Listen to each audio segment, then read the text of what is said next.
JNG भनेको लुटेर bank 10 वर्ष माओवादीले यिनीहरूले गराउँदै रहेछन्। त्यही भएर जेएनजीलाई आतंककारी नबनाऊ भन्छन् हाम्रो साथीहरू। जेएनजी भनेको आतंककारी हो। ल 10 चोटि 20 चोटि 50 चोटि भन्छु जो आन्दोलनमा सिंहदरबार जलाए ती आतंककारी हुन्। उहाँ के भन्दै हुनुहुन्छ मिनरल वाटरको बोतलको त बाँड्दै हिँडेर खाए त्यो आन्दोलन हाइज्याक गरेर ठुलो कुरा गर्दैछ।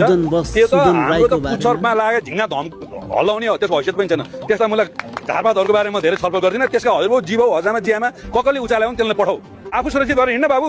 रिपोर्ट्स क्लबबाट भागिरहेछस्, बालुवाटारबाट भागिरहेछस्, कुटै खाइरहेछस्। अनुसन्धान गर्ने हो भने तपाईले बनाउनु भएको जेएनजी का अङ्कल कुलमान घिसिङबाट सुरु गर्नु संसदमा अनि त्यसपछि अनुसन्धान अगाडि बढाउनुहोस्। अनि तपाईले बनाउनु भएको गृह मन्त्री बालनजीको सल्लाहकार ओम प्रकाश अधिकार गाईको मासु काटेर खान पाउनुपर्छ भनेर सर्वोच्च अदालतमा रिट हाल्ने मान्छे होइन।